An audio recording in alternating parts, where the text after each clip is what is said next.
এই জমিন আসমান যা কিছু আছে, চোখ যতদূর যায় কোনোদিন কেউ গণনা করে শেষ করতে পারবে না কত নেয়ামত।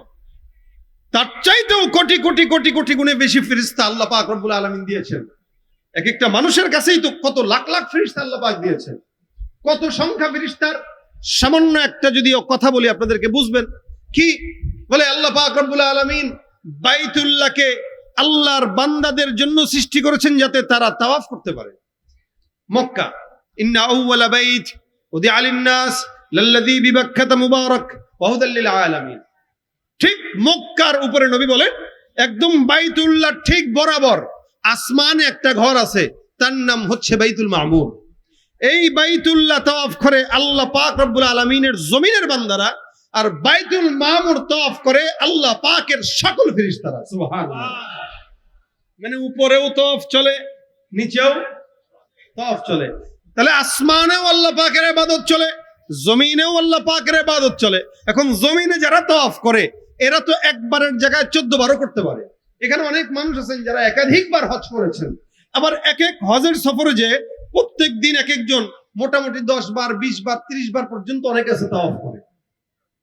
আমি গত 2 বছর আগে গত 24 সালে হজের সফরে গেছি, তো আমাদের ভিতরে এই আলোচনা চলতেছে। একজন বলতেছে আপনি কয়বার তাওয়াফ করছেন আজকে? কয় বলতেছে ভাই আমি 10 বার করছি। আরেকজন কয় আমি 20 বার করছি। একজন হুট করে আইসা বলতেছে আজকে আমি 70 বার করছি। আমি বলেন কি 70 বার করছেন কিভাবে? তো করছি, আল্লাহ তৌফিক দিয়েছে। সারাদিন সে ছিল।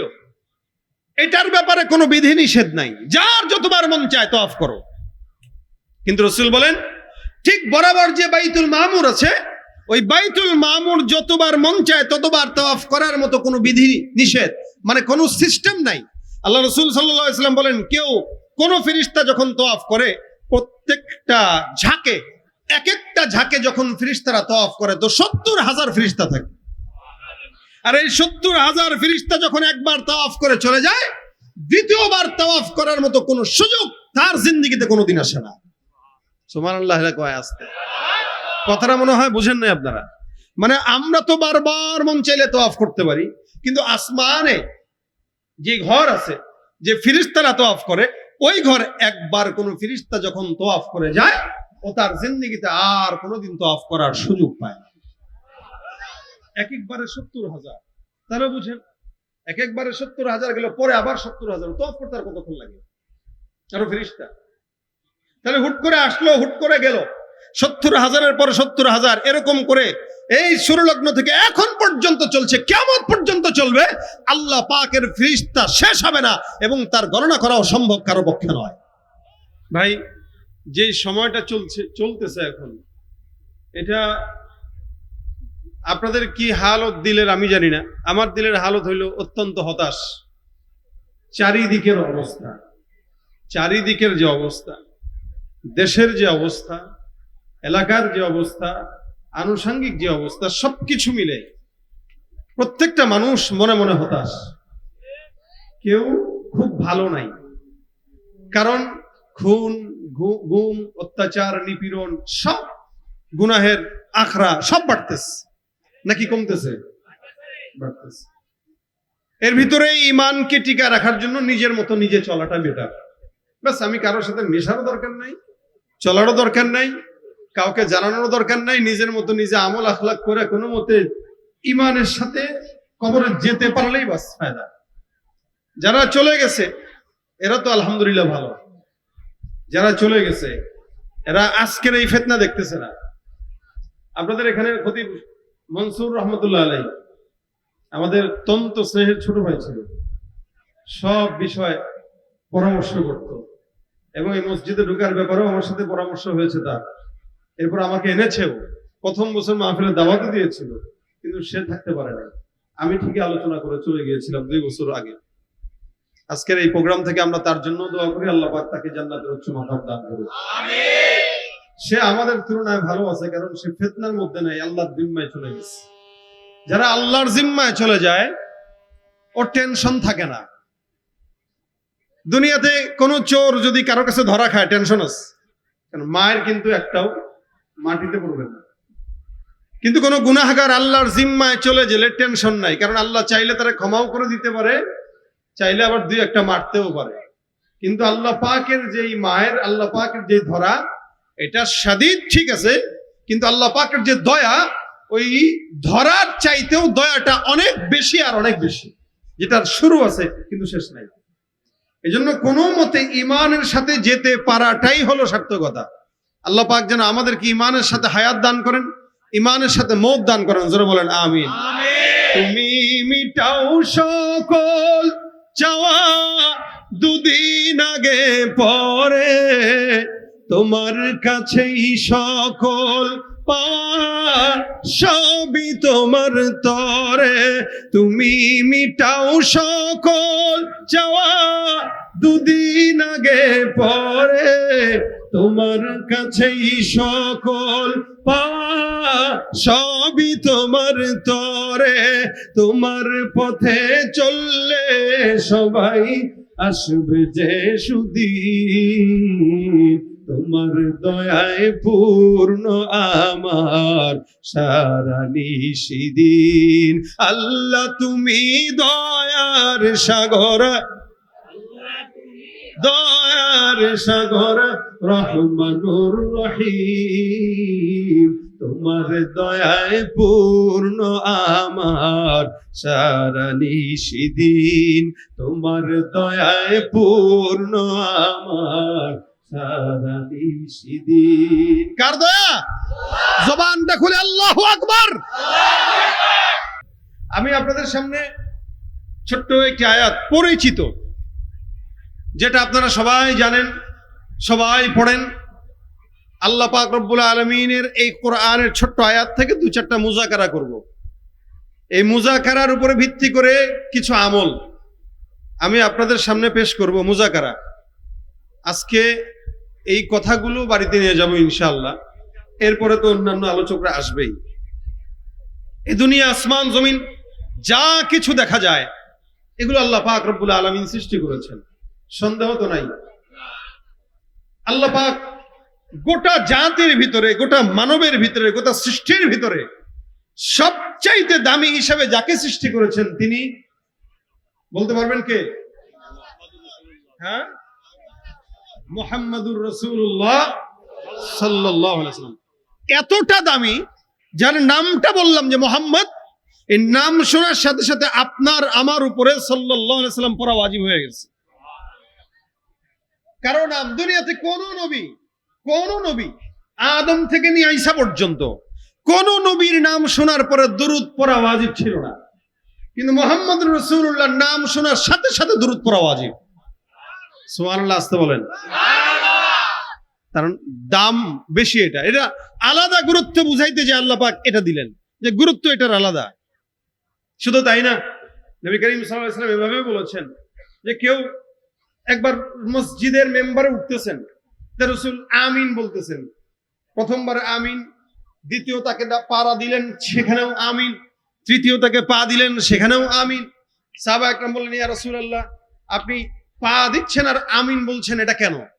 তা নবী বললেন, তিনটা আমিন বলার একটা কারণ হলো, আমার নাম কারো কাছে পেশ হলো, শুনলো, কিন্তু সে দুরূদ পড়লো না, জিবরিল আমিন বলছেন, ওই ব্যক্তির উপরে আল্লাহ লানত। আমি তার কথা শোনার পর বলছি আমিন। এবার বুঝেন, কারো নাম মুহাম্মদ রাসূলুল্লাহর নাম কেউ শুনলো, কিন্তু সে আমিন বললো না, বদদুয়া দিয়েছে জিবরাইল, আমিন বলেছে নবী।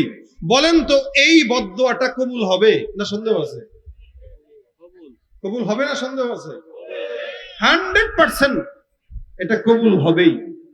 এই জন্য আল্লাহ পাক রব্বুল আলামিন রাসূলকে সম্মানিত করেছেন, দামি করেছেন, যার কারণে আল্লাহ পাক নিজে পয়গম্বর মুহাম্মদ রাসূলুল্লাহ সাল্লাল্লাহু আলাইহি ওয়াসাল্লামের উপরে দুরূদ শরীফের মতো একটা নেক আমল, যেটা বান্দার উপরেও আল্লাহ পাক জরুর করেছেন, আল্লাহ পাক নিজেও এই আমলটা কখনো কখনো করেন। সুবহানাল্লাহ।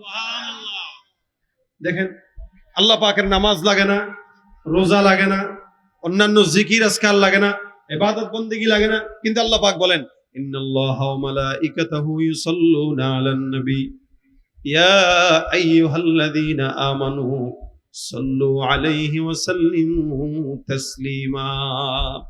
আল্লাহ বলেন, নিশ্চয়ই আল্লাহ আর আল্লাহর ফেরেশতারা, ইন্নাল্লাহা, নিশ্চয়ই আল্লাহ আর আল্লাহর সব ফেরেশতারা ওয়া মালাইকাতুহু ইউসাল্লুনা আলান নবী, যে নবী আছেন এই নবীর উপরেই সব কিছু রহমত বর্ষণ করতে থাকে, দুরুদের আমল করতে থাকে, তার উপরে সাকিনা বর্ষাইতে থাকে। কে বলে? আল্লাহ আর আল্লাহর সব ফেরেশতারা। আল্লাহ এবং আল্লাহর যাবতীয় যত ফেরেশতা আছে সবাই। কত বড় কথা! আল্লাহ একা না, আল্লাহর যত ফেরেশতারা আছে তারাও। এখন যদি বলি ফেরেশতা কয়জন, কেউ কি বলতে পারবেন? ফেরেশতার সংখ্যা আমাদের জানা আছে? অনেকে বলে মাখলুকাত 18,000। ভাই পাইছেন কেউ 18,000? আল্লাহ পাক বলতেছেন ওয়া ইন তাউদ্দু নি'মাতাল্লাহি লা তুহসুহা। জিন্দেগিতেও গণনা করা সম্ভব। এই বুড়িগঙ্গা নদী তো, এটার নিচে কি আছে কেউ জানেন আপনারা? হাজার হাজার নেয়ামত আল্লাহ পাক এটার নিচে দিয়েছেন।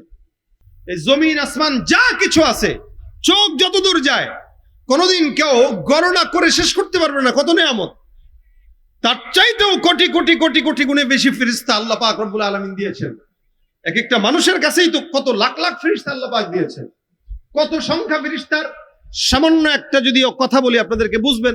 কি বলে? আল্লাহ পাক রব্বুল আলামিন বাইতুল্লাহকে আল্লাহর বান্দাদের জন্য সৃষ্টি করেছেন যাতে তারা তাওয়াফ করতে পারে। মক্কা, ইন্না আউওয়ালা বাইত উদিআ লিন-নাস লাল্লাযী বিবাক্কাতা মুবারাক ওয়া হুদাল লিল আলামিন।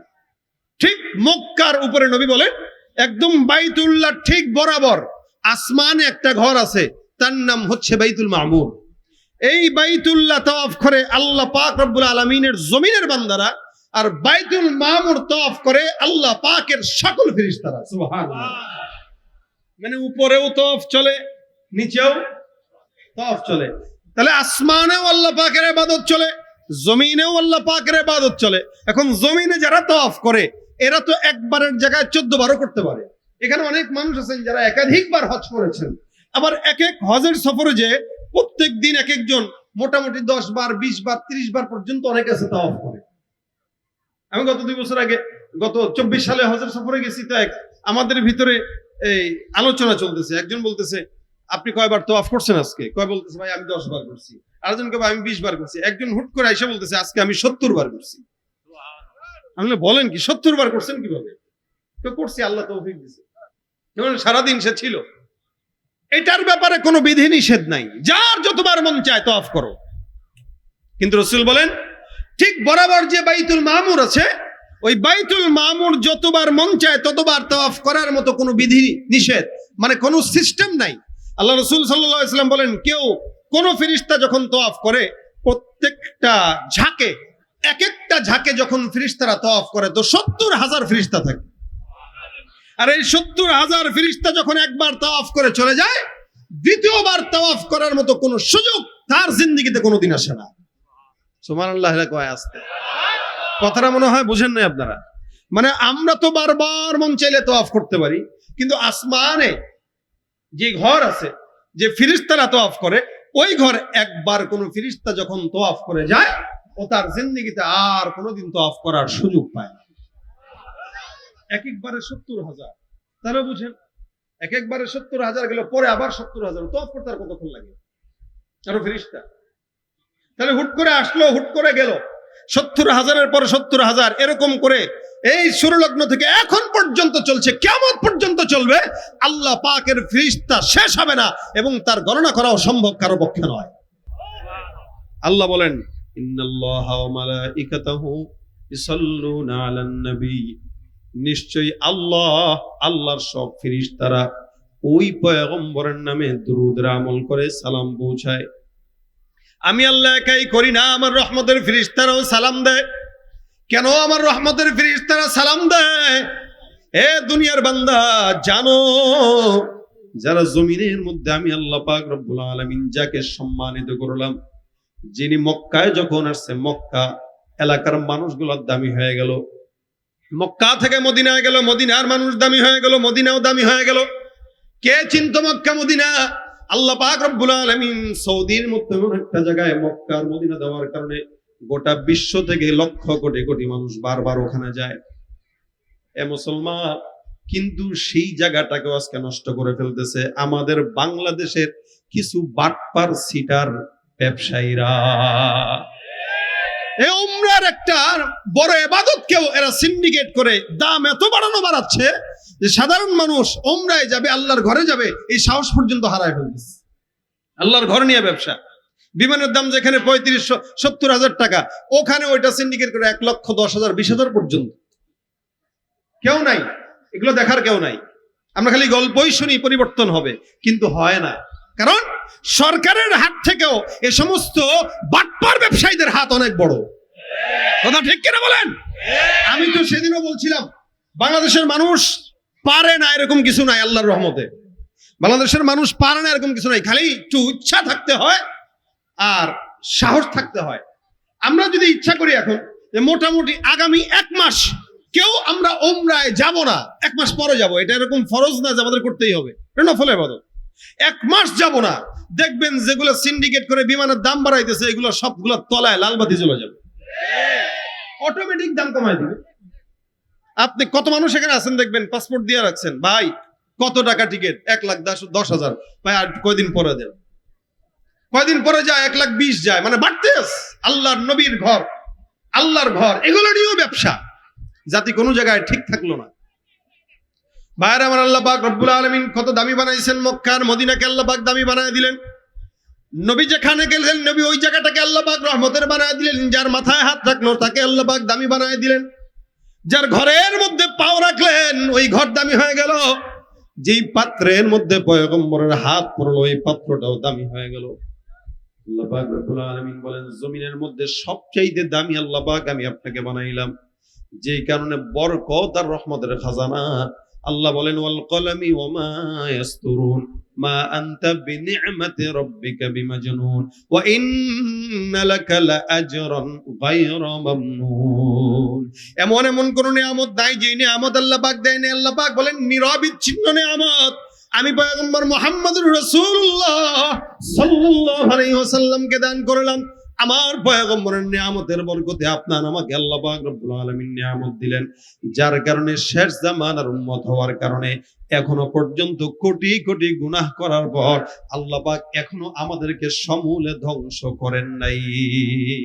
নয়তো যেই গুনাহ আমাদের দেশে চলছে, আল্লাহ পাক যদি অন্য কোন নবীর উম্মত হইতো এদেরকে সব, আমাদের সবগুলাকে ধ্বংস করে দিত। শুধু নবী দোয়া করেছেন, আল্লাহ আমার যে উম্মতটা আসবে এদেরকে তুমি সমূলে একসাথে ধ্বংস করো না। নবীর দোয়ার বরকতে আল্লাহ পাক আমাদেরকে বাঁচায় রাখছেন। আল্লাহর কসম, নবীর দোয়ার বরকতে আল্লাহ পাক এখনো নিয়ামত দিয়ে যাচ্ছেন।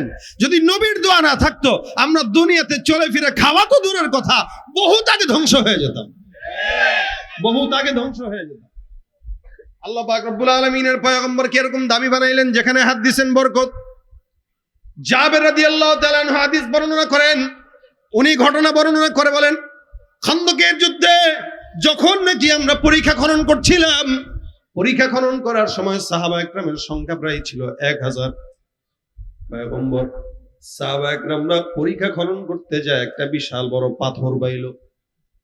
আমরা তাকায় দেখলাম এই পাথরটা কেউ সরাইতে পারে না, ভাঙতেও পারে না। খুব বুঝেন, পরীক্ষা খনন করতেছে, বিশাল বড় গর্ত, এখানে একটা পাথর দেখা গেল, কেউ পাথরটা ভাঙতে পারে না, এখান থেকে সরানোর মতো শক্তি কারো নাই। নবী করিম সাল্লাল্লাহু আলাইহি ওয়াসাল্লামের কাছে পেশ করা হলো, ইয়া রাসূলুল্লাহ এখানে একটা পাথর দেখা যায় যে পাথরটা ভাঙার মতো অবস্থা আমাদের নাই। নবী ডাক দিয়া বলেন, সাহাবা আজমাইনের দল চলো আমি একটু দেখে আসি পাথরটা কেমন। আমার পয়গম্বর চলে গেলেন পাথর দেখার জন্য। পরীক্ষা খনন করার জায়গায় আমার পয়গম্বর যা যখন কুড়ালটা হাতে নিলেন, জাবের ডাক দিয়া বলে, নবী যখন কুড়ালটা হাতে নিয়ে এরকম করে তুলবেন, রাসূল সাল্লাল্লাহু আলাইহি ওয়াসাল্লামের গায়ের থেকে কাপড়টা কিঞ্চিত সরে যাওয়ার কারণে আমি তাকায় দেখলাম পয়গম্বরের পেটের মধ্যে ক্ষুধার তাড়নায় একটা পাথর বেঁধে রাখছে। পয়গম্বরের এত ক্ষুধা, এখানে আমাদের সাহাবী ছিল, যেই সমস্ত সাহাবীরা 2 দিন 3 দিন পর্যন্ত খাবার পায় না, আমার পয়গম্বরের পেটেও খাবার নাই, যার কারণে পাথর বাঁধা। আল্লাহর নবী সাল্লাল্লাহু আলাইহি ওয়াসাল্লাম সুন্দর করে পাথরটার মধ্যে হালকা করে আঘাত দিতে দেরি হয়। বিশাল বড় শক্ত পাথর, রাসূলের আঘাতের বরকতে সাথে সাথে দুখণ্ডিত হয়ে 1 সেকেন্ড দেরি করে নাই। নবী করিম সাল্লাল্লাহু আলাইহি ওয়াসাল্লাম আঘাত দিতে দেরি, পাথর দুখণ্ডিত হয়ে যায়, সরে গেল।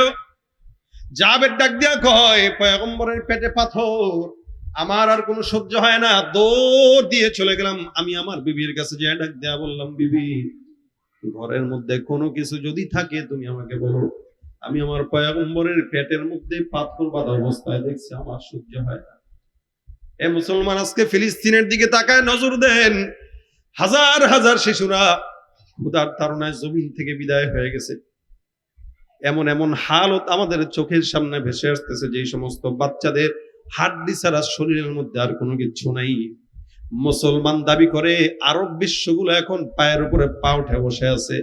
আল্লাহর কসম, এই ফিলিস্তিনের শিশুদের মৃত্যু, এই মৃত্যুর পর আমরাও যখন মরব, কিয়ামতের ময়দানে এদের মৃত্যুর কারণ হিসেবে আল্লাহ যদি আমাদেরকে জিজ্ঞাসা করে, জবাব দেওয়ার মতো কোনো জায়গা আমাদের থাকবে না। সারা বিশ্ব দেখতেছে, মডলরা আবার মানবাধিকার সংস্থা আমার দেশে খোলার পায়তারা করতেছে। এরা মানবাধিকারের স্লোগান দেয়, অথচ ফিলিস্তিনের শিশুরা না খেয়ে মারা যায়, ওখানে তাদের মানবতা দেখা যায় না। আর যে দেশের মানুষ খুব সুন্দর করে বসবাস করতেছে, ওই দেশে তারা মানবাধিকার সংস্থা খোলার জন্য চেষ্টা করে। এটা আসলে মানবাধিকার নয়, এটা আমাদেরকে ভুল বুঝিয়ে আমাদের দেশকে দখল করার অন্যতম একটা পায়তারা।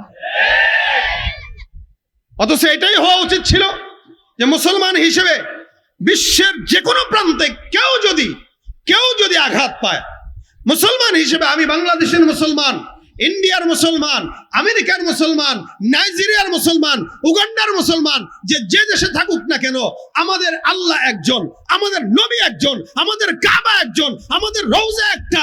সুতরাং বিশ্বের যে কোনো প্রান্তে কোনো মুসলমানের গায়ে একটা আঘাত লাগবে, মুসলমান হিসেবে আপনার আমার কলিজায় আঘাত লাগা ইমানের দাবি, ঠিক কিনা জোরে বলে।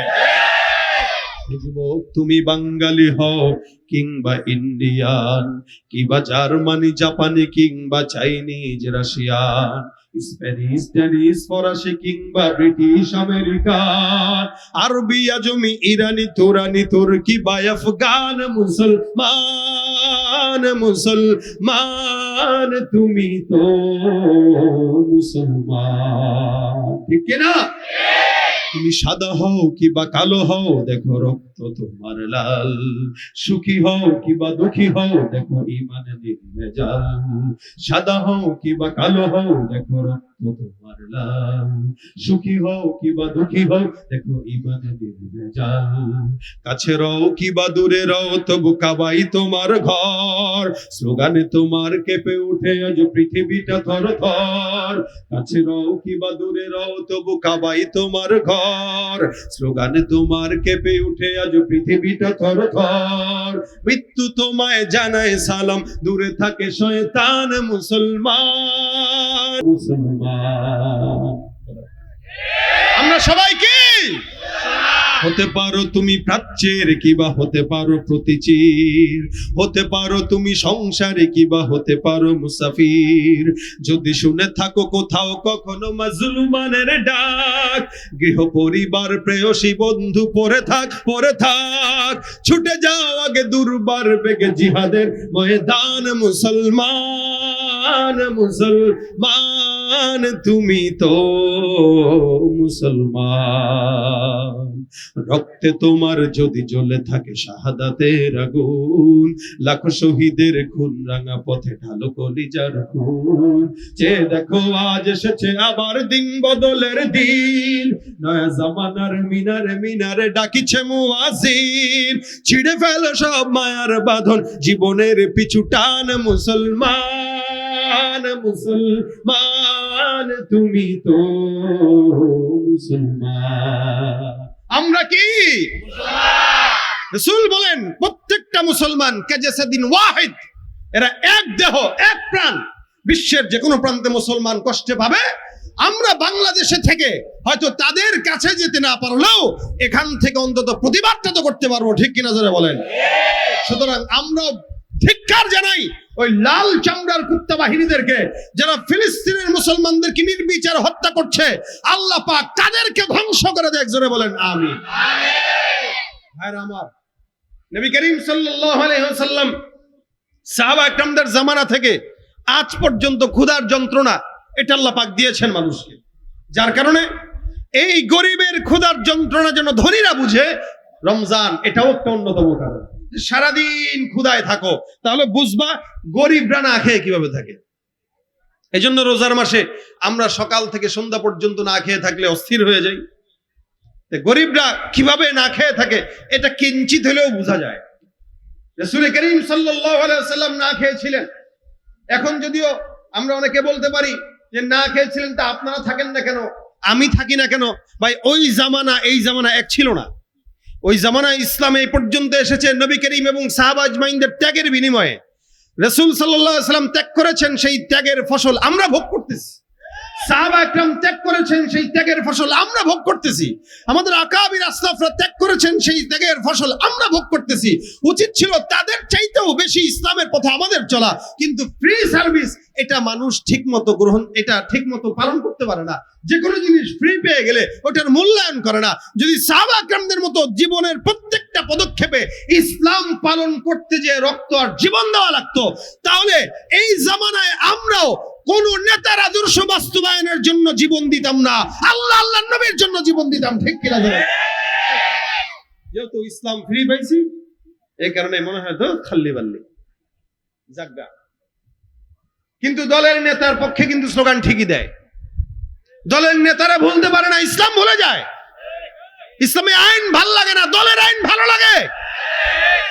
কারণ সাহাবা আজমাইনদের মতো জুতার তলা ক্ষয় তার ইসলামের জন্য হয় নাই। এই জন্যই সেই ইসলামের মহব্বত বুঝে না। নবী করিম সাল্লাল্লাহু আলাইহি ওয়াসাল্লামের মতো পেটে পাথর যদি আমরা বাঁধতাম, তা আমরাও জীবনের প্রত্যেকটা পদক্ষেপে বলতাম যে ইসলামই মানবো, কারণ এটার পিছনে আমার ত্যাগ আছে, তিতিক্ষা আছে। জাবের বলেন, আমি রাসূলকে পেটে পাথর বাঁধা অবস্থায় দেখে বিবির কাছে যাই বললাম, কি আছে? বিবি বলে, ঘরের ভিতরে খালি একটা কিছু রুটির গমের আটা আছে আর একটা ছাগল আছে, ছোট্ট বকরি। কি আছে? একটা ছোট্ট বকরি। আচ্ছা বলেন তো, ছোট্ট একটা বকরি, মনে করেন 7 কেজি ওজন বা 8 কেজি ওজন, এটা কয়জন খেতে পারবে বলেন তো? ধারণা আছে আপনাদের? 8 কেজি ওজনের একটা খাসি সর্বোচ্চ 15 থেকে 20 জন খেতে পারবে, ঠিক না? 15 থেকে 20 জন, এর বেশি পারবে না। জাবের বলেন, আমি বিবির কাছে যাই বললাম, বিবি ঘরের মধ্যে কি আছে? একটা ছোট্ট ছাগল, যেটা ছাগলের বয়সটা অল্প। আর কি আছে বলে, ঘরের ভিতরে জবের কিছু আটা আছে। তাড়াতাড়ি এক কাজ করো, ছাগলটা জবাই দিয়ে চুলার মধ্যে ধরায় দাও, চুলার মধ্যে রান্না বসায় দাও, রুটি গুলো বেলা শুরু করো, রুটি বানানো শুরু করে দাও। বলে কেন? বলে আকায় নামদার মুহাম্মদুর রাসূলুল্লাহ সাল্লাল্লাহু আলাইহি ওয়াসাল্লামের পেটের মধ্যে পাথর বাঁধা অবস্থায় দেখলাম। আমি জাবেরের সহ্য না হওয়ার কারণে আমি তোমার কাছে চলে আসলাম, তাড়াতাড়ি আমার রাসূলের জন্য নাস্তা বানাও। জাবের রাদিয়াল্লাহু তাআলা আনহুর কথা, বিবি নাস্তা বানানো শুরু করে দেয়। আবার পয়গম্বরের কাছে দৌড়ে যায়, যে ডাক দিয়ে বলি, ইয়া রাসূলুল্লাহ, ঘরের মধ্যে আপনার জন্য অল্প কিছু নাস্তা তৈরি হচ্ছে। পয়গম্বর চুপি সারে আসবেন, আপনার সাথে 2-1 জন নিয়ে আসবেন, নাস্তাটা খেয়ে আবার আমরা সবাই কাজের মধ্যে লেগে যাবো। রাসূল একটু চলে। নবী আমার ডাক দিয়ে কয়, কয়জনের? বলে 3-4 জনের। কয়জনের? ছাগল। আরবে এখনো পর্যন্ত একটা ছাগল জবাই দেয় 2 জন খাওয়ার জন্য। যারা গেছেন তারা জানেন, একটা হোটেলে বসলে আরবি একটা মাতামে বসে আস্ত একটা ছাগল 3-4 জন 5 জন মিলে অর্ডার দিয়ে খেতে বসে যায়। জাবের ডাক দেয়া কয়, নবী 3-4 জন সর্বোচ্চ খেতে পারবেন। নবী আমার ডাক দেয়া কয়, সাহাবা একরাম সামনে 1000, কয় হাজার? নবী ডাক দেয়া বলে, সাহাবা আজমাইনের দল, চলো তোমাদের জন্য সুসংবাদ। সাহাবা আজমাইন কান খাড়া করে ডাক দেয়া কয়, রাসূলুল্লাহ, কি সুসংবাদ? নবী কয়, জাবেরকে দেখছনি? বলে হ্যাঁ। কয়, জাবেরের বাসায় দুপুরের খাবারের দাওয়াত সবাইকে জাবের দিয়েছে। সুবহানাল্লাহ। আচ্ছা, একটু ছোট্ট একটা পেছ লেগে গেছে না? দাওয়াত দিছে কয়জন রে? 3-4 জন। আপনি আর আপনার বাসায়, আপনার আশেপাশে যারা আছে 3-4 জন নিয়ে আসেন। কিন্তু কথাটা যে রাসূল বললেন, জাবের তো পেরেশানিতে পড়ে গেছে। হায় হায় হায়, 1000 মানুষ, ছাগল ছোট্ট একটা, রুটি সর্বোচ্চ তো 3-4টাই হবে। ইন্না লিল্লাহ। হুজুর আমি একটু আসি। কয়, যাও। বিবির কাছে এসে ডাক দেয়া কয়, বিবি কাম তো হয়ে গেছে। বলে কি হয়েছে? নবীর কাছে যাই বলছিলাম, নবী আপনি আর 3-4 জন মিলে বাসায় আসবেন খাওয়ার জন্য, কিন্তু রাসূল 1000-এর সামনে ঘোষণা দিছে আমি নাকি এদেরকেও দাওয়াত দিছি। বিবি কয় কেন তুমি বলো নাই 3-4 জনের হবে? কয় বলছি তো। কয় তাতে রাসূল কি বলছেন? কয় রাসূল বলছেন জাবেরের পক্ষ থেকে তোমাদের সবাইকে দাওয়াত। এখন বিবি দেখেন কিরকম। বিবি কয় রাসূল বলেছেন? বলে হ্যাঁ। কেন নবী যদি বলে জাবেরের পক্ষ থেকে তোমাদের সবার দাওয়াত, এখন মেজবান কে? মাঝখানে নবী ঢুকে গেছে না? দাওয়াত দিছি আমি রাসূলকে, রাসূল আবার অন্যদেরকে বলছেন। তার মানে আমি দিছি 3-4 জন, নবী দিছেন 1000। এখন নবী 1000 না কেমনে খবর নবী বুঝবে? সুবহানাল্লাহ। দায়িত্ব কার উপরে চলে গেল? নবীর উপরে পড়ে। নবীর উপরে যেহেতু দায়িত্ব পড়ে গেছে, তার উপরে আছে কে? বন্ধু। কোনো ভালো বন্ধুর খারাপ চায় না। কোনো ভালো বন্ধু চায় না যে আমার বন্ধুটা বেইজ্জতি হোক। এ কারণে বন্ধুকে বাঁচানোর জন্য নিজে অনেক সময় মার খায়। কথা কয় না? আপনার সবচাইতে বড় বন্ধু হলো আপনার বিবি। কে? কথা কয় না। এবার হুজুরের মাঝখান দিয়ে কি কথা ঢুকাই দিলেন? হ্যাঁ, সবচেয়ে ভালো বন্ধু হলো একজন বিবি, নেককার বিবি। এবং সবচেয়ে ভালো সম্পদ হলো একটা নেককার বিবি। রাসূল বলেছেন আদ-দুনিয়া কুল্লুহা মাতা ওয়া খায়রু মাতা'আদ দুনিয়া আল মারআতু সালিহা। এই দুনিয়ার সবকিছু উত্তম ভোগ সামগ্রী, তবে সবচেয়ে উত্তম ভোগ সামগ্রী একটা নেককার বিবি। সুবহানাল্লাহ। হ্যাঁ, আপনি কি আপনার বিবিরে কোনোদিন বেইজ্জতি করতে দিবেন? আপনার বিবির দিকে কেউ যদি একটু অন্য নজরে তাকায় ছাড়বেন? আপনার বিবিকে কেউ কটু কথা বললে আদর করবেন? আপনার বিবি বেইজ্জতি হোক, আপনারই তো বেইজ্জতি। তো আল্লাহর নবী বেইজ্জতি হবে, তা আল্লাহ পাক এটা কেমনে সহ্য করে? নবী কয় সবার দাওয়াত। জাবের এবার রাসূলকে নিতে আসছে। হুজুর চলেন। কে সাহাবা একরাম হুড়াহুড়ি কইরো না, সুন্দর করে সবাই সবার মতো চলো। আগে আগে যাবা না, সবাই লাইন ধরে থাকবা।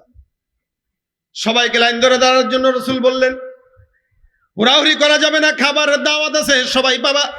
সুন্দর করে জাবেরের বাহিরে, বাসার বাহিরে সবাইকে সিরিয়াল ধরে রাসূল পয়গম্বর বসায় দিলেন। কিন্তু নবী জাবেরকে ডাক দিয়া বলছেন, জাবের বাসায় যাও, দৌড় দিয়া যা তোমার বিবিকে বলবা, বিবি খবরদার যেন পাতিল থেকে ঢাকনাটা না উঠায়। আমি নবী যতক্ষণ না আসবো ততক্ষণ যেন চুলার মধ্যে তোমার বিবি একটা হাতও না দেয়। পয়গম্বর বলে দিলেন, জাবেরও সেই অনুযায়ী কাজ করলেন। চুলায় হাত দেয় নাই, রুটিতেও হাত দেয় নাই। নবী আমার সবগুলো সাহাবা একরামকে নিয়ে বসলো। আল্লাহর পয়গম্বর সুন্দর করে রাসূলের সাল্লাল্লাহু আলাইহি ওয়াসাল্লাম থুতু মুবারক হাত দিয়ে নিয়ে এখানে দিয়া বিসমিল্লাহ, কি বিসমিল্লাহ। রাসূল সুন্দর করে একটা একটা করে রুটি ছিঁড়ে ছিঁড়ে ছিঁড়ে ছিঁড়ে সাহাবা আজমাইনদের হাতে দেয়। 1000 জনের হাতে দিয়ে দিল। আবার গোস্তের যে পাতিলা আছে, পাতিলা থেকে ঢেকে রাখছে। ঢেকে রাখার পর ওখান থেকে একটু করে উঠে উঠে পয়গম্বর এক একজনের সামনে দেয়। পয়গম্বর সাল্লাল্লাহু আলাইহি ওয়াসাল্লাম একজন একজন করে করে সব যত সাহাবা একরাম ছিল 1000 সাহাবা আজমাইনদেরকে এই জাবেরের ছোট্ট ছাগলের গোস্ত আর রুটি দিয়ে খাওয়ানোর পর জাবের বলে, আমি এখনো চুলার ভিতর থেকে গোস্ত টকবগানোর শব্দ আমার কানে শুনছিলাম। সুবহানাল্লাহ। রাসূল সাল্লাল্লাহু আলাইহি ওয়াসাল্লাম আমাকে পাতিলের দিকে তাকাইতে দেয় নাই। তাহলে নবী দেখছেন, উঠাইছেন আর দিয়েছেন। আমি পাতিলে 1000 যখন খাওয়া শেষ, আমি পাতিলের সামনে যায় আওয়াজ শুনে দেখি একদম গোস্ত মাত্র পাতিলে দেওয়ার পর যেমনি ফুটার আওয়াজ হয়, আমি ওই আওয়াজটাই পাচ্ছিলাম। সুবহানাল্লাহ। জাবের বলে, হুজুর এখন কি করব যে গোস্ত আছে? রাসূল সাল্লাল্লাহু আলাইহি ওয়াসাল্লাম ডাক দেয়া বলে, এখন অন্যান্য আনুষঙ্গিক যারা মানুষ আছে, এই গোস্ত আর এই রুটিগুলো অনেক ক্ষুধার্ত আছে, এদেরকে খাওয়ায় দাও, যাও। আল্লাহর কসম, জাবের এই রুটি দিয়া গোটা মদিনার মানুষ কেউ যদি আমি খাওয়াইতাম, নবী আল্লাহ পাক এখান থেকে এক বিন্দু পরিমাণে গোস্ত কমাইতেন না, এক বিন্দু পরিমাণ। এটা হলো নবীর বরকত, এটা হলো পয়গম্বরের বরকত। যেখানে হাত দিয়েছেন ওই জায়গা বরকতময় জায়গা হয়ে গেছে। এই জন্য আল্লাহ পাক রব্বুল আলামিন সম্মানও বেশি দিলেন। বরকত নবীর সম্মান, বরকত নবীর বরকত এখনো পর্যন্ত আমরা পাই, যার কারণে আল্লাহ পাক রব্বুল আলামিন বলেন, নিশ্চয়ই নবী যেহেতু বরকতময়, আমি আল্লাহ পাক তাকে সম্মান দান করলাম। ইন্নাল্লাহা ওয়া মালাইকাতাহু ইউসাল্লুনা আলান নবী, নিশ্চয় আল্লাহর ফেরেশতারা ওই পয়গম্বরের উপর দুরূদের আমল করে। ইয়া আইয়ুহাল্লাযীনা আমানু সাল্লু আলাইহি ওয়া সাল্লিমু তাসলিমা, ঈমানদার তোমরা যারা আছো, তোমরা ওই পয়গম্বরের নামের উপরে দুরূদের আমল করো। সুবহানাল্লাহ। আচ্ছা বলেন, আমরা কি? আমরা কি একটু জোরে বলেন না? হ্যাঁ, মুসলমান ইমানদার। আমরা কি ইমানদার? কখনো ইমানদার বলেছেন, কখনো মুসলমান বলেছেন। আল্লাহ পাক বলছেন ইয়া আইয়ুহাল্লাযীনা আমানু, হে ইমানদার, সাল্লু আলাইহি ওয়া সাল্লিমু তাসলিমা, তার উপরে তোমরাও রহমত বর্ষণ করো। কিভাবে? বলে দুরূদ শরীফ তেলাওয়াতের মাধ্যমে। সুবহানাল্লাহ। দুরূদ শরীফ কতটুক? নবী করিম সাল্লাল্লাহু আলাইহি সাল্লাম বলেন, কেউ যদি খালি এতটুকু পড়ে আল্লাহুম্মা সাল্লি আলা মুহাম্মদ, এটাও দুরূদ হয়ে যায়। আল্লাহুম্মা বারিক আলা মুহাম্মদ দুরূদ হয়ে যায়। সাল্লাল্লাহু আলাইহি ওয়াসাল্লাম, এটাও দুরূদ হয়ে যায়। অনেক দুরূদ আছে। আল্লাহর পয়গম্বর অন্য হাদিসের মধ্যে বর্ণনা করেন, যে ব্যক্তি এই দুরূদটা পাঠ করে আমি পয়গম্বর তার জন্য জান্নাতে নেওয়ার সুপারিশ করা আমার উপর ওয়াজিব হয়ে যায়। আল্লাহুম্মা সাল্লি আলা মুহাম্মদ ওয়া আনজিলহুল মাকআদাল মুকাররাবা ইনদাকা ইয়াওমাল কিয়ামাহ। নবী বলেন এই দুরূদটা যদি কেউ পড়ে ওই ব্যক্তির উপরে আমার সুপারিশ করা ওয়াজিব হয়ে যায়। মানে তাকে জান্নাতে না নিয়ে আমি যাব না, প্রশ্নই আসে না। সুবহানাল্লাহ। এজন্য দুরূদটা অনেক বড় ফজিলতপূর্ণ আমল, অনেক বড়। এক আল্লাহওয়ালা বলতেন যে কেউ যদি প্রত্যেক দিন 1000 বার দুরূদ পড়ো, আল্লাহর কসম তুমি রাসূলকে স্বপ্নে অবশ্যই দেখবা। একদমই সহজ, আসান। খালি হাতের ভিতরে একটা তসবিহ রাখবেন, দেখবেন তসবিহটা আসলে অনেক বড় বিষয় না, কিন্তু এটা আমাদের স্মরণ করায় দেয়। হাতে তসবিহ থাকলে স্মরণ হয়। আপনার কাছে পান নাই, আপনি খাবেন কি? পান পকেটে আছে, চাবাই না, কাম নাই, চাবাই। যারা সিগারেট খায় তারা এটাই করে। রমজান মাসে তো আর খায় না সারাদিন, কিন্তু ইফতার করার পরে যেহেতু টাইম আছে, সুযোগ আছে, খাই না, সমস্যা কি? বিষয়টা এরকম। আপনার পকেটে তাসবিহ আছে, আপনার এমনি সারাদিন জিকির করবেন না, কিন্তু হাতে একটা ওই যে প্লাস্টিকের যে তাসবিহগুলো আছে ওগুলো একটা লাগায় দিয়েন তো, দেখবেন আপনি নিজেও জানেন না আপনার কখন সুবহানাল্লাহ সুবহানাল্লাহ পড়া হয়ে যাবে। যদি বিশ্বাস না হয়, এখানে কোনো দোকান থাকলে ওই তাসবিহটা আজকে নিয়েন, বেশি দাম না তো, 20-30 টাকা, 40 টাকা, 50 টাকা, একটা নিয়ে হাতে রাখেন। আর দিন শেষে রাতে শোয়ার আগে ওই তাসবিহর ডিসপ্লেতে একটু তাকায় দেখবেন, না হলেও 500-1000 বার জিকির করা হয়ে গেছে। এটা আপনার অজান্তেই। তার মানে এটা না থাকলে আমরা সারাদিন একবারও কিন্তু করি না, তার মানে কত গাফেল আমরা। অথবা ছোট্ট একটা তাসবিহ রাখেন, প্রতিদিন পড়েন, যখন মন চায় পড়েন। নবী ডাক দিয়া কাছে, আমরা জান্নাতে যেতে চাই তো ইনশাআল্লাহ। ইনশাআল্লাহ, যারা বলেন ইনশাআল্লাহ যাবেন না, কারা কারা হাত তুলেন? যাবেন সবাই। জানার যাওয়ার নিয়তেই হাত তুলছে, যাবে না এরকম কেউ নাই। তার মানে সবাই যাব, সবাই যাব। কিন্তু জান্নাতে মনে করেন আপনি, এটা ঢাকা না ভাই? ঢাকা তো, কিন্তু আপনাদের এলাকায় আমি আসতেছিলাম, আমার মনে হচ্ছিল কিভাবে এলাকার মানুষ থাকে। একটা গাড়ি ঢোকার জায়গা নাই, একটা অটো দেখলে আরেকটা অটো যাওয়ার জায়গা নাই, মানে কিভাবে থাকে। আবার যারা গুলশান বনানীতে থাকে তারাও তো থাকে, ওইটাও তো ঢাকা। পার্থক্য আছে না? এখন আবার নতুন করে ঢাকা তৈরি হচ্ছে, এই আশেপাশে অনেক সিটি টাউন তৈরি হয়েছে, আবার পূর্বাঞ্চলেও অনেক সিটি টাউন তৈরি হচ্ছে, ওইটাও তো ঢাকা। কিন্তু পার্থক্য তো আছে। কেরানীগঞ্জের মানুষের অনেক সময় মনে হয়, যদি পূর্বাঞ্চলের মতো একটা জায়গায় একটা বসুন্ধরা একটা জায়গা দিতে পারতাম, আফসোস তো লাগে। তো জান্নাতেও মানুষ যাবে, কিছু আফসোস থাকবে। কিরকম আফসোস? কাহারে অমুক হুজুরে দেখলাম একদম উপরে জান্নাতের উঁচু মাকামে আছে, আমার আল্লাহ পাক কোনায় ফেলায় রাখছে। আহারে একটু দুনিয়াতে যদি আমল বেশি করতাম তাহলে তো আমিও বসুন্ধরা এলাকার ওই জায়গায় প্লট পাইতাম। ঠিক না? বললাম আর কি, মানে এই যে জায়গাটার মর্ম বুঝাইলাম। জান্নাতেও আল্লাহ পাক রব্বুল আলামিন তবকা রাখবেন আমলের উপরে ভিত্তি করে, ইখলাসের উপরে ভিত্তি করে বান্দার তবকা থাকবে। তাই নবী করিম সাল্লাল্লাহু আলাইহি সাল্লাম বলেন, জান্নাতে থাকবে কে আমার সাথে। দেখেন আমার এখানে আশেপাশে এই যে একজন আছে, এই যে একজন আছে, আবার তার আশেপাশে আরেকজন, এরকম করে দূরে দূরে মানুষ আছে। যে আমার পাশে, সে আমার তো পাশেই আছে। এই এলাকায় একজন বড় আলেম আছে মনে করেন। এখন আপনি কোন জায়গায় গেলেন, যাওয়ার পরে কেউ জিজ্ঞাসা করলো আপনার বাড়ি কই? কেরানীগঞ্জ। কোন এলাকায়? ওই কি বাগ, খেজুরবাগ না? খেজুরবাগ। আচ্ছা, চর খেজুরবাগের ওই হুজুরের বাড়ির পাশে। আচ্ছা তাই নাকি? আরে আমি তো হুজুরের 2 বাড়ি পরে আমার বিল্ডিং। ভাই আপনার তো 2 বাড়ি পরে বিল্ডিং, আমার তো হুজুরের পাশের বিল্ডিং। আচ্ছা তাহলে আপনি আরেকটু নিকটে। আরেকজন এসে বলতেছে, আপনি হুজুরের পাশের বিল্ডিং এ থাকেন, চিনেননি? বলে হ্যাঁ। আমি তো হুজুরের যে বিল্ডিং এ থাকি ওই বিল্ডিং এই থাকি। আরেকজন এসে বলতেছে, আরে মিয়া হুজুরের পাশের ঘর আর আমার ঘর একসাথে। নিকটে কে? যে পাশের ঘরে। সোজা কথা। নবী বলেন আউলান নাসি বিয়াউমাল কিয়ামাতি আকসারুহুম আলাইয়া সালাম, জান্নাতে আমার পাশের ঘরে ও থাকবে যে আমার উপরে দুনিয়াতে বেশি দুরূদের আমল করবে। আর একটু জোরে বলেন সুবহানাল্লাহ। পড়ে ফেলেন সাল্লাল্লাহু আলাইহি ওয়াসাল্লাম, সাল্লাল্লাহু আলাইহি ওয়াসাল্লাম, সাল্লাল্লাহু আলাইহি ওয়াসাল্লাম। পড়ছেন কয়বার? সওয়াব হইছে কয়টা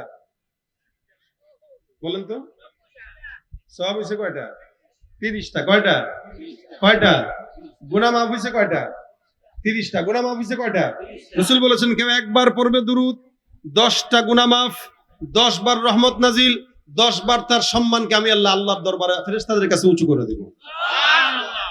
তার মানে আপনারা 3 বার পড়ার মাধ্যমে 90টা ফজিলত পেয়ে গেলেন। সুবহানাল্লাহ। 30টা গুনাহ মাফ, 30 বার সম্মান বুলন্দ, 30টা রহমত নাজিল। সুবহানাল্লাহ। আবার বলেন সাল্লাল্লাহু আলাইহি ওয়াসাল্লাম। কষ্ট হয় এটা পড়তে? আজকে সুন্দর করে যাওয়ার পথে যদি কোনো তসবিহ পান, একটা তসবিহ কিনবেন, ওই যে যেগুলো ডিজিটাল, এগুলো হাতের ভিতরে যেগুলো লাগায় রাখে, এগুলো কিনে আগামীকাল থেকে নিয়ত করেন যে আমি প্রত্যেক দিন কমস কম না হলেও 1000 বার দুরূদ পড়ব। আপনি টেরও পাবেন না, 1000 বার না, 5000 বার হয়ে যাবে, আপনি টের পাবেন না। আপনি টের পাবেন না। কেন পাবেন না? আপনি কারোর সাথে কথা বলতেছেন সাল্লাল্লাহু আলাইহি ওয়াসাল্লাম, সাল্লাল্লাহু আলাইহি ওয়াসাল্লাম, সাল্লাল্লাহু আলাইহি ওয়াসাল্লাম, দেখবেন দুপুরের ভিতরে আপনার 1000 বার পার হয়ে গেছে। ইনশাআল্লাহ যদি মিথ্যা না বলি, অবশ্যই সত্য, আপনি এই আমলটা করতে থাকেন, আপনি একদিন না একদিন রাসূলকে স্বপ্নে দেখবেনই ইনশাআল্লাহ। কারণ নবীকে যে স্বপ্ন দেখলো সে নবীকে স্বপ্নই দেখলো, নবীকে যে স্বপ্ন দেখলো সে নবীকেই দেখলো, অন্য কাউকে দেখার কোনো সুযোগ নেই। এজন্য ভাইরা আমার, সকাল থেকে সন্ধ্যা পর্যন্ত নিজের জবানটাকে দুরূদের আমলের জন্য ফিট করে ফেলেন। অসংখ্য বান্দারা যারা দুরূদের বরকতে রাসূল তাদেরকে সাক্ষাৎ দিয়ে দিয়েছে। এমন একজন লোক ছিল আহমদ কবির রেফাই, রাসূলের বংশধরদের অন্যতম ছিল। মনে করেন আরো 1000 বছর আগের ঘটনা। সে মদিনায় গেছে, হজের সফরে মক্কা থেকে মদিনায় গেছে। যাওয়ার পরে পয়গম্বরের রওজা জিয়ারত করবে। আশিক রাসূল 24 ঘন্টা কেবল সাল্লাল্লাহু আলাইহি ওয়াসাল্লাম দুরূদের আমল করতে করতে জবানের মধ্যে ফেনা তুলে ফেললো। এমন ভাবে আমল করে দুরূদ ছাড়া অন্য কোনো কিছু জবানে নাই। নবীর আশিক রাসূল সাল্লাল্লাহু আলাইহি ওয়াসাল্লামের রওজার সামনে যারা ডাক দিয়া বলেন, ইয়া রাসূলুল্লাহ, আমি আপনার একজন পূর্বপুরুষদের ভিতর থেকে অন্যতম, আপনার বংশের সিলসিলায় আমি আপনার আশিক, জবানের মধ্যে সবসময় আমার দুরূদ উঠে। পয়গম্বর, আমি আপনাকে মহব্বত করি, আপনি আমাকে মহব্বত করেন। ইয়া রাসূল, আল্লাহর কসম, যতক্ষণ পর্যন্ত আপনি রওজার থেকে হাত বের না করবেন ততক্ষণ আমি রওজার সামনে থেকে যাব না। রাসূলকে ডাক দিয়া বলে, ইয়া রাসূলুল্লাহ, আপনি আপনার হাতটা বের করে দেন, আমি আমার জবান থেকে আপনাকে একটু হাতের মধ্যে চুমু খেতে চাই। আল্লাহর রাসূল সাল্লাল্লাহু আলাইহি ওয়াসাল্লাম সুন্দর করে রওজার থেকে হাত মোবারকটা বের করে আল্লাহর পয়গম্বর আহমদ কবির রেফাইয়ের সামনে তুলে ধরলো। হাজার হাজার হাজী সাহেবদের সামনে আহমদ কবির রেফাই পয়গম্বরের বরকতি হাতের মধ্যে চুম্বন করে দিলেন। এটা হলো ইশকের মহব্বত।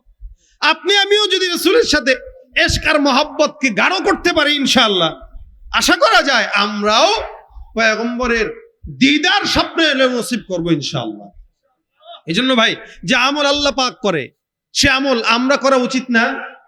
আল্লাহ যদি করে আমাদের তারও বেশি করা উচিত। এজন্য যখন সময় হয়, বিশেষ করে 5 ওয়াক্ত নামাজ তো আমরা পড়ি, নামাজের পরে যখনই সময় হয়, যখনই সুযোগ হয়, সাল্লাল্লাহু আলাইহি ওয়াসাল্লাম লম্বা দুরূদ পড়তে যদি কষ্ট হয়, পয়গম্বরের শিখানো আমল আছে, দুরূদ আছে, যখন মন চায় তখন পড়বেন। আল্লাহুম্মা সাল্লি আলা মুহাম্মাদিন নাবিয়িল উম্মি ওয়া আলা আলিহি ওয়া সাল্লিম তাসলিমা। আল্লাহুম্মা সাল্লি আলা মুহাম্মাদ ওয়া আলা আলি মুহাম্মাদ কামা সাল্লাইতা আলা ইব্রাহিম ওয়া আলা আলি ইব্রাহিম ইন্নাকা হামিদুম মাজিদ। যখন মন চায় তখন দুরূদ পড়েন। এখানের যুবকরা আছেন, স্কুলের ভাইরা আছেন, ব্যবসায়ীরা আছেন, ভাই দুরূদ এমন একটা আমল আপনার জিন্দেগির হার লাইনে বরকত দিয়ে দিবে ইনশাআল্লাহ। আপনি ব্যবসায় বসে দুরূদ পড়বেন, আপনার ব্যবসা বরকত হবে। আপনি টেনশন থেকে দুরূদ পড়বেন, আপনার টেনশন দূর হবে। আপনি যেই হালতেই থাকেন দুরূদ পড়বেন, আল্লাহ পাক যে নিয়তে করবেন ওই নিয়ত আল্লাহ পাক রব্বুল আলামিন কবুল করে দিবেন। একমাত্র আমল হলো দুরূদ। এই কারণে আজকে থেকে নিয়ত করেন রাসূলের রওজার পাশে থাকবো। ওই যে আউলান নাসি বিয়াউমাল কিয়ামাহ আকসারুহুম আলাইয়া সালাহ, নবী যেখানে থাকেন নবীর পাশে থাকবো। নবীর পাশে থাকতে যে একটু যদি দুনিয়াতে জবানটা নাড়াইতে হয়, নাড়াইতে কষ্ট হবে ভাই, নবীর পাশে থাকবো। একটু জবান যদি নাড়াইতে হয় এটা তো কষ্টের কিছু না, বরং জবানে মধু লাগবে, জবানে মজা পাবেন। এরকম অসংখ্য বুজুর্গানে দিন আকাবিরদের ঘটনা আছে, জবানে দুরূদ পড়ে তো স্বপ্নে রাসূল আয়েশা তার জবানে চুমু খেয়ে গেছে, স্বপ্নে। তো সকালবেলা উঠা দেখে ঠোঁটের মধ্যে মজা লাগতেছে মধুর মতো। একজন জিজ্ঞাসা করলো, আপনাকে সব সময় খালি জিহ্বা দিয়ে ঠোঁট চাটতে দেখি কেন, একটু বলতেই হবে।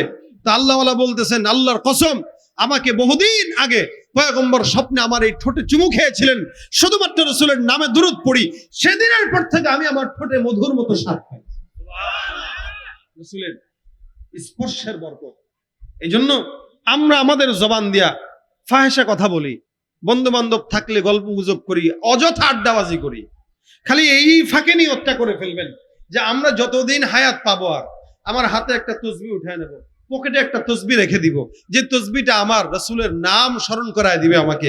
আমি বসে আছি তো দুরূদ শরীফ পড়বো, ব্যবসায় বসে আছি দুরূদ পড়বো, কোথাও যাচ্ছি তো দুরূদ পড়বো, এক জায়গায় আড্ডাবাজি করতেছি, মানুষ গল্প করতেছে, আমি ফাঁকে ফাঁকে দুরূদ পড়বো। হ্যাঁ, কেউ বলতে পারে, ওরে বাপ রে বাপ, কত বড় বুজুর্গ, গল্প করতেছি এর ফাঁকেও সে ভণ্ডামি করতেছে, দুরূদ দেখাইতেছে আমাদেরকে। দেখায় না ভাই, দেখানোর জন্য হলেও পড়েন। যে বলতেছে বলুক, আপনার আমল আপনি কামায় নিচ্ছেন। যে বলতেছে সে বলুক। যারা শেখার তারা আপনাকে দেখেই শিখবে যে না, এই লোক গল্পের মাঝখানেও মাশাআল্লাহ হাতে তসবিহ নিয়ে পড়তেছে, আপনার থেকে আরো 10 জন তো শিখলো। যারা শিখবে এদের আমল আল্লাহ পাক আপনার আমল নামায় দিয়ে দিবে, আপনিও পাবেন। গুনাহের যেরকম গুনাহে জারিয়া আছে, নেকিরও তেমন সাদকায়ে জারিয়া আছে। যেটা আপনার মাধ্যমে কেউ শিখলো, ওইটার সওয়াব আপনি কিয়ামত পর্যন্ত পাবেন। আবার ঠিক এই যে আজকে যেমন হাফেজরা পাগড়ি নিবে, এই সমস্ত হাফেজে কোরআনরা যেভাবে হাফেজ হয়েছে, এদের পিছনে যারা মেহনত করেছে, এই মসজিদ এবং মাদ্রাসার কমিটি বৃন্দ যারা, এরা কিয়ামত পর্যন্ত এটার সওয়াব পেতে থাকবে। ঠিক তেমনি ভাবে ওই কাবিল প্রথম হত্যাকারী যে হাবিলকে হত্যা করেছিল দুনিয়ার শুরু লগ্ন থেকে এখনো পর্যন্ত, এই মিটফোর্ডেও যে হত্যা হয়েছে, অন্যান্য যে হত্যাগুলা হয়, এগুলা প্রত্যেকটার হত্যার একটা অংশ, গুনার একটা অংশ কাবিলের আমলনামায় যায়। রাসূল বলেছেন কাবিলের আমলনামায় পৌঁছায় ওইটা গুনাহে জারিয়া, এটা সে গুনাহের ভাগীদার হবে। কেউ গুনাহ না কইরাও গুনাহের ভাগীদার হয়। কেন? ওই গুনাহের রাস্তা একটা দেখাই দিছে, দোস্ত চল না ওই জায়গা, এই যে দেখাই দিছে, খালি সে যায় নাই, কিন্তু তার দোস্ত গেছে। যতবার দোস্ত যাবে ততবার সে নিজেও ওই গুনাহের ভাগীদার হবে। এই জন্য আজকে থেকে নিয়ত করব, যখন মন চায় তখন, যখন সময় হয় তখন, যখন সুযোগ হয় তখন, জবানে যতবার মন চায় ততবার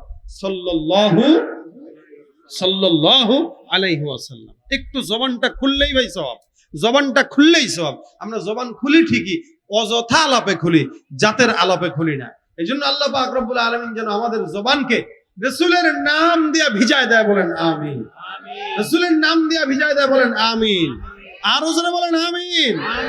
ওহুদের ময়দানে রক্ত ঝরালে দ্বীন কায়েমের জন্য, পাথর বুকে ফুটালে ফুল, মনুষ্য জাতে ছিল শূন্য। শত জ্বালাতন শুয়েছ তুমি, সেই কাহিনী শুনে কেঁদেছি। মনের এই ক্যানভাসে তোমার ছবি ভাসে, তোমার প্রেমে যেন পড়েছি। আমি দেখিনি তোমায় চোখের তারায়, তবুও তোমায় ভালোবেসেছি। কাকে ভালোবাসি? আল্লাহ রাসূল সাল্লাল্লাহু আলাইহি ওয়াসাল্লামকে। কাকে? আল্লাহ আল্লাহ রাসূলের মহব্বত জান্নাতের আলামত, জান্নাতে যাওয়ার আলামত, ঈমানের আলামত।